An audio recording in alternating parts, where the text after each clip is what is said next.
Assalamualaikum warahmatullahi wabarakatuh. Shalom, Om Swastiastu, Namo Buddhaya, Salam Kebajikan.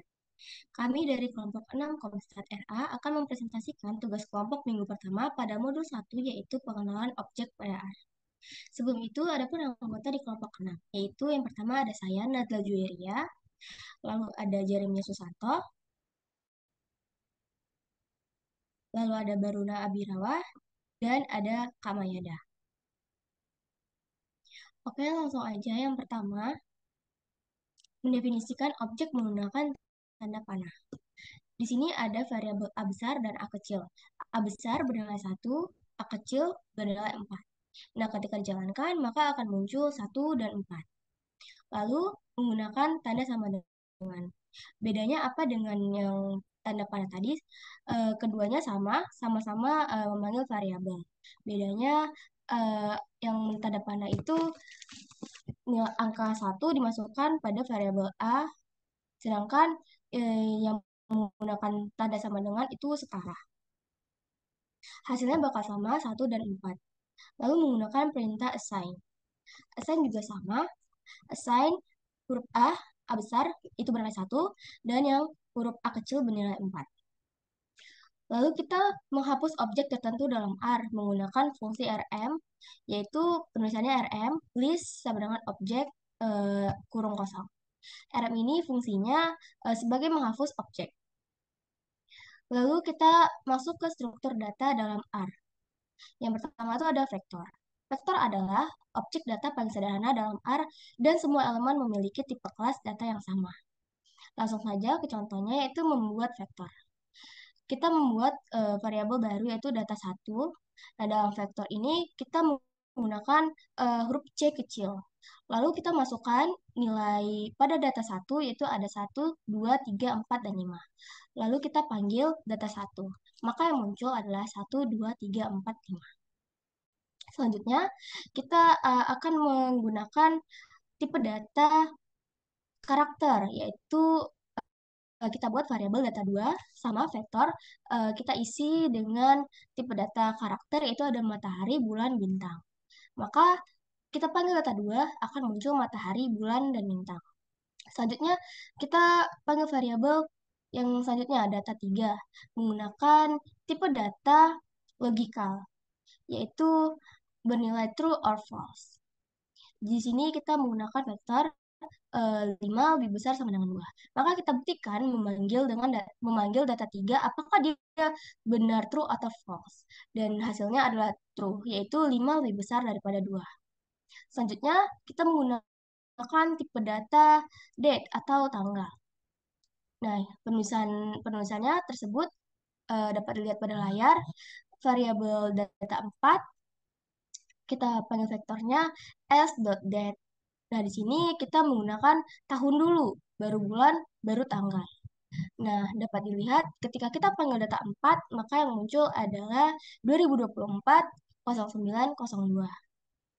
Nah, selanjutnya kita akan menggabungkan beberapa jenis data dalam vektor. Kita buat lagi variabel baru yaitu data 5. Kita panggil tipe data karakter, numerik, dan logikal tadi. Kita panggil data 5, maka yang muncul adalah matahari, 0 tambah 81, dan tipe data logikal yaitu true. Selanjutnya kita akan pengecekan kelas pada vektor. Nah, pada pengecekan kelas ini kita buatlah variabel cek 1, kita cek kelasnya pada variabel data 1 tadi. Kita panggil cek 1, maka yang muncul kelas adalah tipe numerik. Selanjutnya kita panggil cek 2 pada data kedua, yaitu muncul dia kelasnya itu bertipe karakter. Lalu kita cek tipe data yang ketiga.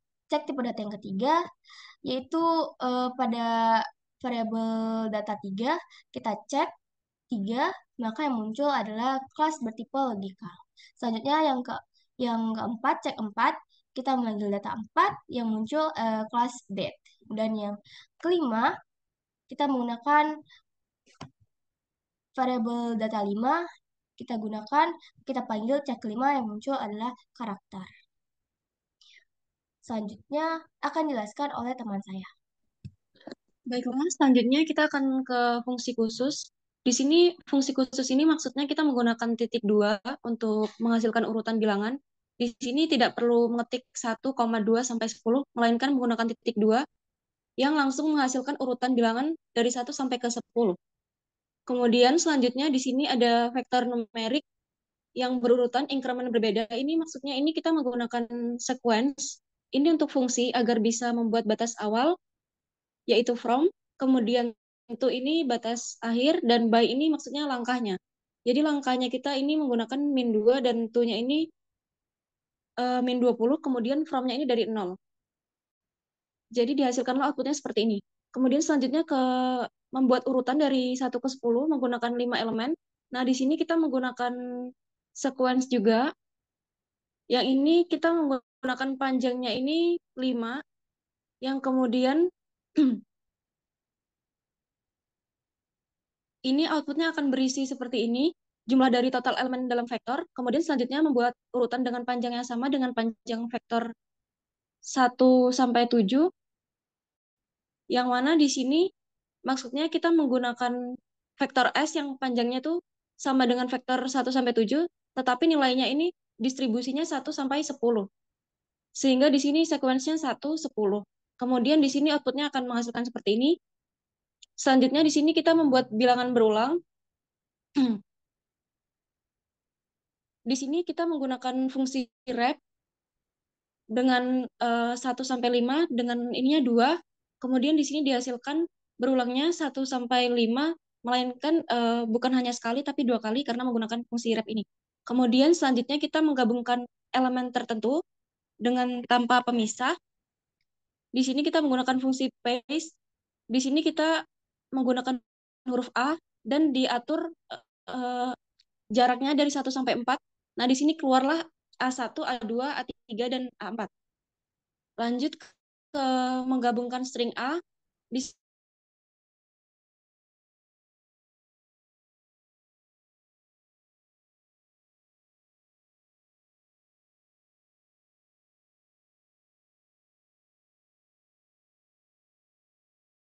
sampai 12. Kemudian lanjut di sini.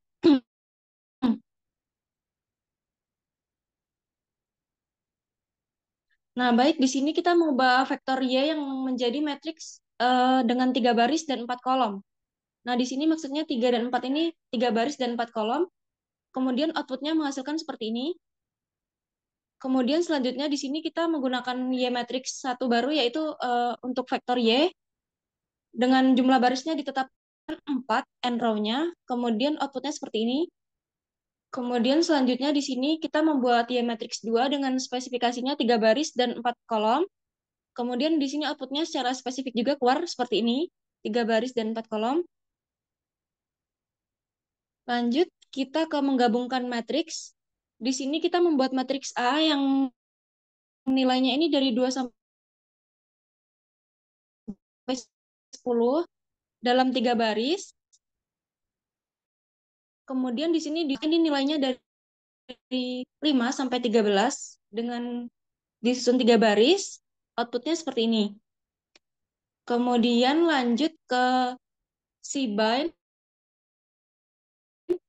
Cbind ini di sini fungsinya untuk menambahkan kolom dari matriks B di samping kolom matriks A, yang kemudian outputnya jadi seperti ini. Kemudian rbind. Rbind di sini kita menambahkan baris dari matriks B di bawah baris dari matriks A. Dan hasilnya seperti ini.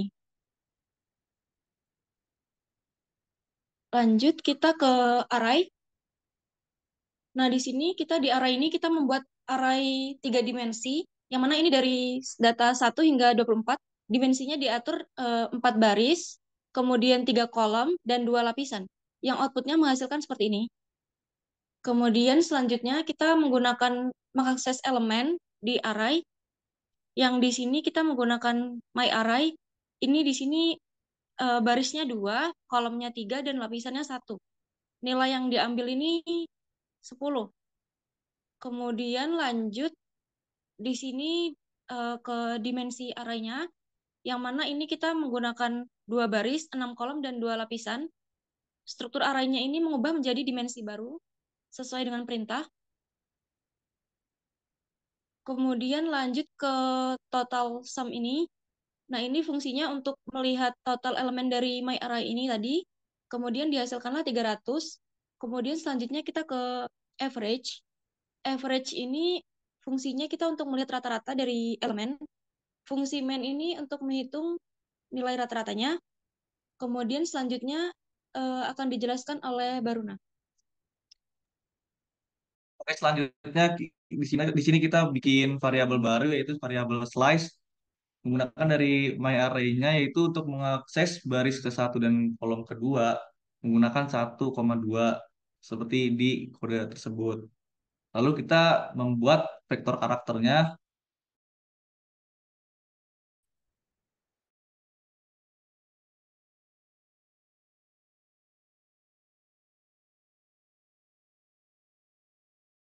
dengan variabel kita panggil cara vektornya. Setelah itu kita konversikan vektor tersebut menjadi menjadi faktor menggunakan fungsi faktor. Jadi bikin variabel baru yaitu color faktor dan pakai fungsi faktor di char vektor yang sudah kita buat sebelumnya. Yaitu jadi outputnya jadi merah, biru, hijau, biru. Yang levelnya itu cuma ada 3, biru, hijau, dan merah. Lalu kita akses level dari faktor dengan menggunakan fungsi levels dan menggunakan variabel color faktor yang sudah kita buat sebelumnya. Lalu kita buat faktor ordinalnya, education menggunakan faktor dan C, yaitu ada SMA, S1, S2, S1, SMA.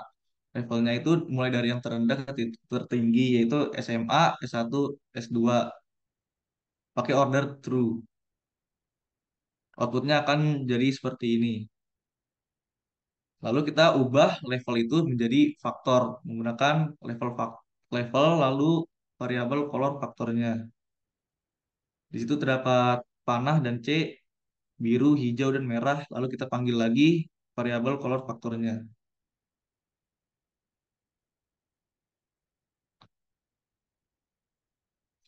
Lalu kita ubah lagi yang awalnya vektor itu yang awal jadi faktor itu menjadi vektor karakter.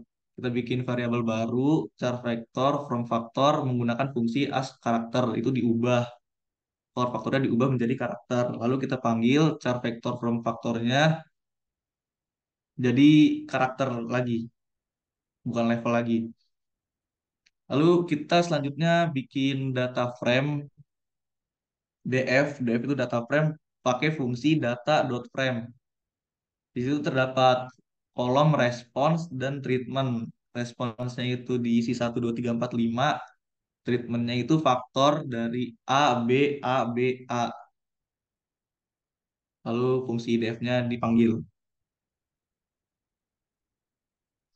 Langkah selanjutnya kita membuat list. Listnya itu isinya ada numbers, letters, dan matrix data. Ada nest listnya juga.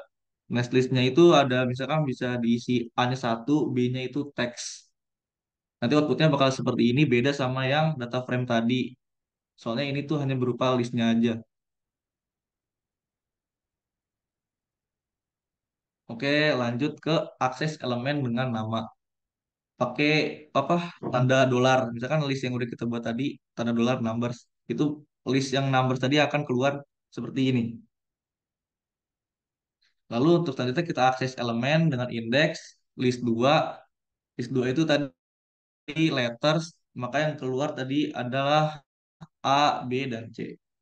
Lalu kita akses elemen dalam list yang dinyatakan sebagai list lain, yaitu menggunakan list dolar next list A, yang dimana sudah kita buat sebelumnya, kalau A itu sama dengan 1.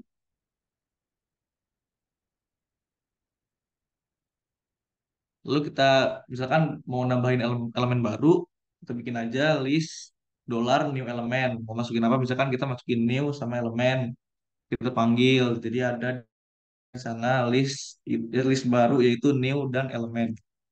Lalu misalkan dihapus lagi, pakai fungsi null. Null itu buat menghapus. Jadi list new elemennya tuh nilainya null atau tidak ada. Lalu kita ubah elemen. Misalkan list letters kita ganti jadi X, Y, Z yang sebelumnya A, B, dan C. Maka dia akan berubah menjadi X, Y, dan Z.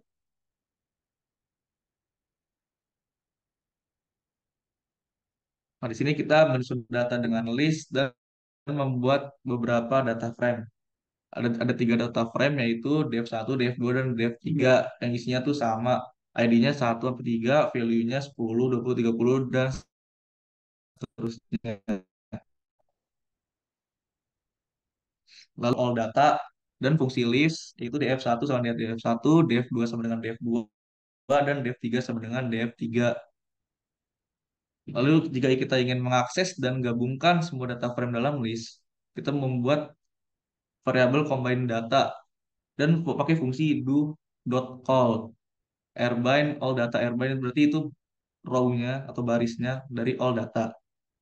Lalu kita tinggal panggil lagi aja combine data, combine underscore datanya untuk menampilkan data yang udah digabungin sebelumnya. Lalu kita ingin mengakses dan menggabungkan semua data frame dalam list. Kita bikin lagi combine data 2 pakai fungsi yang sama, do underscore call, tapi ini cbind karena udah pakai kolom. Lanjut kita panggil lagi combine data duanya, maka akan ditampilkan. Untuk selanjutnya akan dijelaskan oleh Jeremy. Oke, kita lanjutkan. Di sini adalah untuk membuat data frame baru. Jadi di sini ada data frame nama, umur, dan skor. Di sini ada ID 1 sampai 5, nama, age, dan skornya. Nah, di sini kita mau menambahkan kolom status, di mana terbagi menjadi 5 juga, aktif, inaktif, aktif, inaktif, dan aktif. Dan kemudian digabungkan menjadi satu. Nah, ini seperti di sini. Dia menambahkan status baru serta menambahkan data baru juga. Tadinya 5 dan kolomnya 4, barisnya 5. Di sini sekarang kolomnya jadi 5, barisnya jadi 6. Nah, kemudian di sini kita akan melihat dari data dari Excel. Jadi di sini kita panggil dulu library-nya untuk baca Excel-nya. Terus kita membaca file si data contoh ini dan masukkannya ke dalam data Excel. Kemudian kita akan akan membaca dan membuat menjadi file baru yaitu menjadi data CSV. Nah, ini adalah apa keterangan datanya. Datanya terbagi, persebaran datanya di minimal, maksimal, dan segala macamnya di sini ada di sini. Nah, di sini kita akan melihat untuk dari operasi if else atau percabangan. Nah, di sini kita akan membaca dulu dari percabangannya sendiri. Percabangan ini akan berjalan jika, jika kondisinya adalah true. X lebih dari 0. Jika iya, outputnya adalah X adalah angka positif. Jika tidak, adalah X. Ah, jika iya, dia akan menjalankan si angka positif itu. Nah, kondisi lain, kalau dia kurang dari 0, dia adalah angka negatif. Tapi selain itu adalah angka 0. Nah, di sini kita, jadi maksudnya apa? Di sini kita mau ngecek nih, angka X ini bilangan positif, bilangan negatif, atau ini angka 0. Nah, jadi X ini 10. X lebih dari 10 berarti kan 10 eh X lebih dari 0 berarti kan 10 lebih dari 0 benar kan? Nah, berarti dia akan mengeluarkan yang pertama, print pertama itu adalah X adalah angka positif gitu. Nah, selanjutnya kita mau cek nih apakah hari ini hujan atau tidak. Nah, if raining, kalau itu hujan bawa payung, kalau nggak hujan nggak perlu bawa payung. Nah, kita mau cek nih di sini is rainingnya adalah true, di mana is raining itu adalah true, berarti kondisinya true. Kan kalau dia true dia akan menjalankan, kalau dia false dia akan menjalankan si else-nya ini. Nah, jadi si is raining ini true, dia akan menjalankan print pertama itu adalah bawa payung gitu. Nah, lanjut. Di sini adalah ada age, umur, sama has ID. Nah, jadi di sini eh punya ID, itu kayak kayak KTP gitulah. Umur di sini untuk bisa beli rokok itu umurnya harus lebih dari sama dengan 18 dan punya tanda pengenal, ya kan? Kalau dia aja kalau dia umurnya kurang dari 18, dia nggak bisa beli rokok. Tulisannya Anda terlalu muda.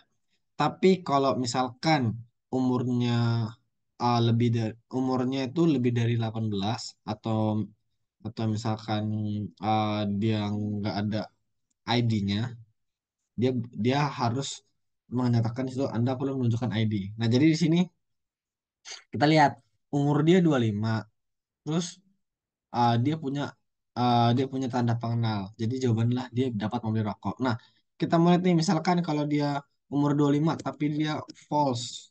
Artinya dia tidak punya tanda pengenal. Nah, dia akan menjalankan apa? Nah, Anda perlu menunjukkan ID. Jadi meskipun di umur 25, tapi kalau dia nggak bisa nunjukin tanda pengenal, dia tetap nggak bisa. Dan dia akan bertanya, Anda perlu menunjukkan ID gitu. Nah, di sini ini fungsi lagi, if dalam fungsi. Dia mau ngecek nih, apakah dia dewasa atau belum dewasa. Dengan apa? Dia mau ngelihat kalau umurnya lebih dari sama dengan 18, dia akan mengeluarkan dewasa. Tapi selain itu, dia akan mengeluarkan jawabannya adalah belum dewasa. Nah, jadi fungsi age ini dimasukkan ke dalam check age.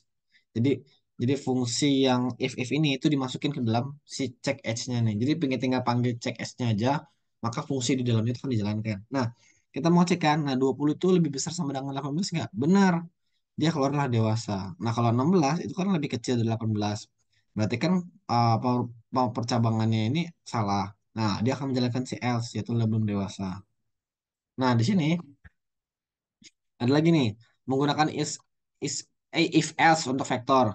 Nah, didapatkan datanya adalah 5, 12, 7, 19. Nah, di sini akan ini jadi if else ini, jadi if else ini kan if itu kan jika, else itu lain kan. Nah, jika lain itu di sini numbers angkanya lebih dari 10 itu akan masukkan ke dalam lebih dari 10, atau yang lainnya adalah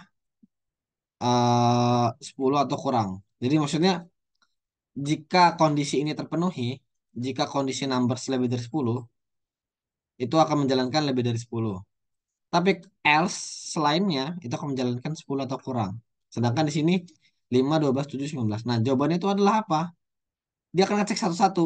Apakah 5 lebih dari 10? Salah, berarti menjalankan yang kanan. Muncul turun ke bawah kan, muncul hasilnya lah. 12 apakah lebih besar dari 10? Benar, dia jawabannya lebih dari 10 dan sampai seterusnya gitu. Nah, ini adalah iterasi melalui vektor. Nah, datanya dari 1 sampai 5.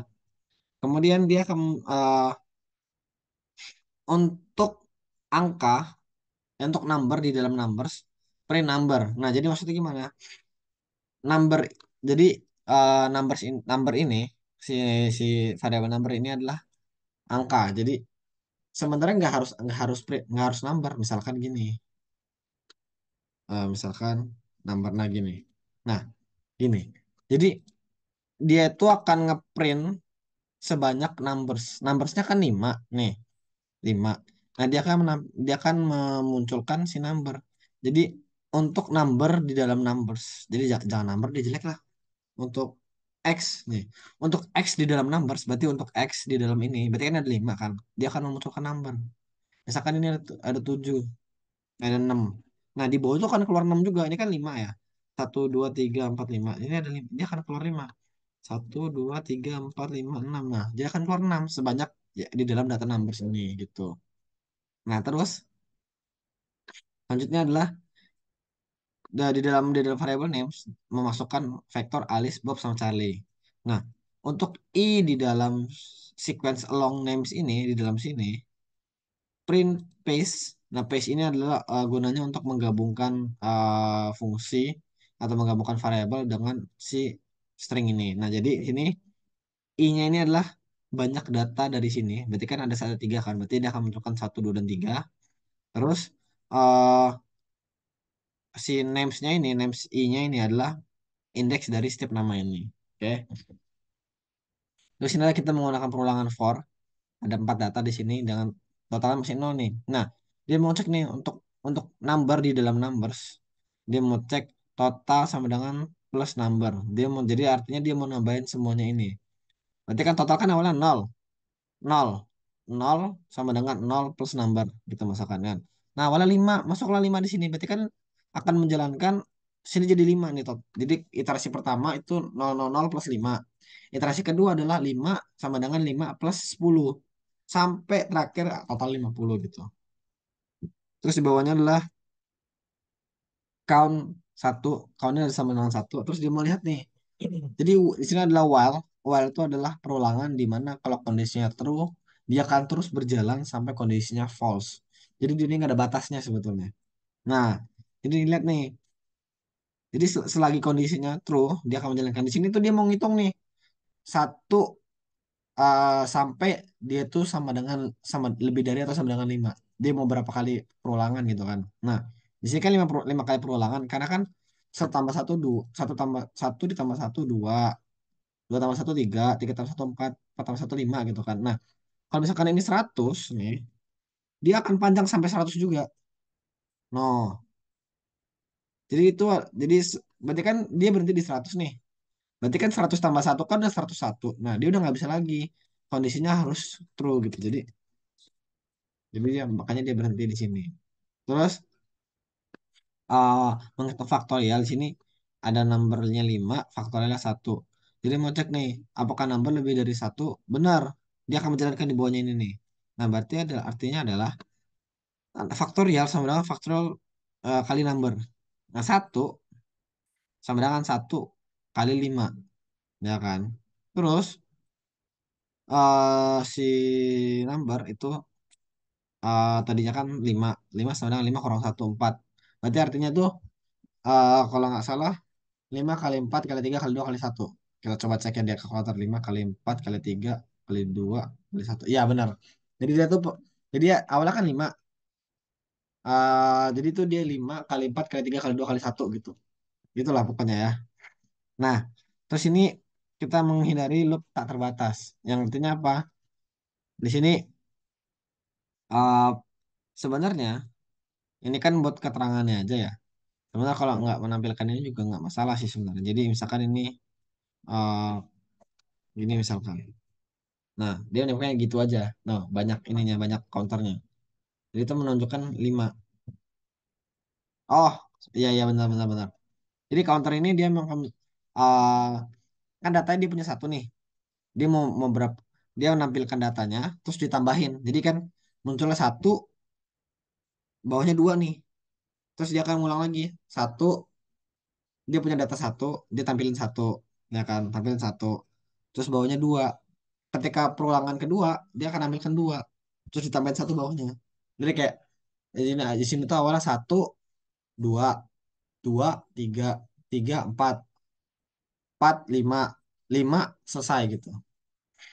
Jadi atas bawah gitu. Nah, makanya sampai 5 doang. Kalau misalkan ini sampai 6, dia keluarnya 6 juga. Nah, di sini lanjut lagi. Perulangan menggunakan break. Nah, break ini buat batasannya ya. Untuk biar dia nggak terlalu banyak. Karena kalau memang nggak kita kasih batas, oh ya jadi sini break itu dia menghentikan kamera tertutup. Oke ya, dia membatasi gitu. Nah, untuk numbers numbers di dalam si numbers di belakang 1 sampai 5 ini, dia mau break jika ada muncul 3 gitu. Jika ketemu 3, nah berarti kan dia kan mulai dari awal nih.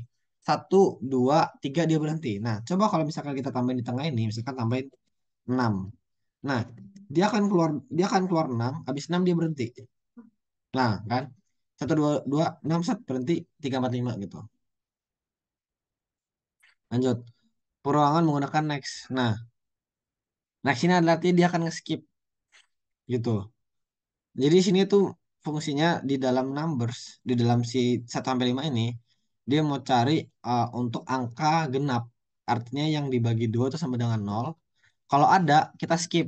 Jadi kan 1, 3, 4, 1, 3, 5 keluarnya kan. Nah, kalau misalkan di sini ada 6, terus di sini ada 7, dia akan keluar 1, 3, 5, 7. Tuh kan 1, 3, 5, 7. Karena dia nge-skip untuk yang genap gitu.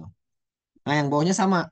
Ini kalau ini untuk skip yang apa namanya number modulus 3 sama dengan 0. Berarti yang ini bukan ganjil tapi membagi habis semua mengskip semua bilangan yang bisa dibagi habis dengan 3. 3 dibagi habis 3 habis ya kan. 6 dibagi 3 bisa habis sisa 0 kan. Nah, kalau satu kan nggak bisa, dua nggak bisa, 4 nggak bisa, 5 nggak bisa gitu. Nah, kalau di sini saya tambahin 7, 7 akan keluar di sini. Tapi kalau saya tambahin 9, dia nggak. Kalau dia tambahin 9, dia nggak akan keluar. No, tuh. Nah, vektor ini kalau ini artinya nambahin satu 1 sampai 20 ke dalam vektor ini. Berarti kalau saya nambahin sini tulisan 23, berarti sampai 23 akhirnya. Tuh. Nah, terus masukin mayat apa nama-nama orang ke dalam sini, namain matriks juga. Nih matriksnya dari 1 sampai 9 dengan ukurannya 3 kali 3 gitu. Ini juga sama 10 sampai 18 dengan ukuran 3 kali 3. Nah, ini combine matrix, membuat matriks datanya dari matriks satu dari sini, dari 1 sampai 9, dan dia mau menggabungkan dengan matriks 2 yang ini ya. Oh enggak. Oh iya, benar-benar menggabungkan combine. Berarti matriks satu dan matriks 2 digabungkan, tapi dengan n row artinya banyak barisnya adalah 3 dan banyak kolomnya adalah 6. Jadi dia akan membuat seperti ini. Jadi dia akan ada dua kali 1 sampai 9 dan 1 sampai 9 lagi gitu. Terus ini ada combine matrix. Nanti matriks satu dan matriks 2 digabungkan. Tapi di sini barisnya 6, di sini kolomnya 3. Jadi akan mengulang 1 sampai 9, berhenti 1 sampai 9 lagi gitu sampai ke bawahnya. Seperti itu. Cukup panjang dan melelahkan bukan? Saya kembalikan lagi ke moderator. Silakan Juju.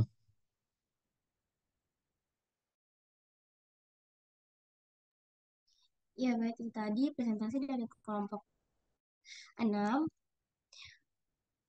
Selebihnya, mohon maaf atas perkataan disengaja maupun tidak sengaja.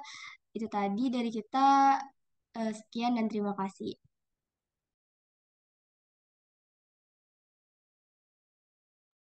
Dalam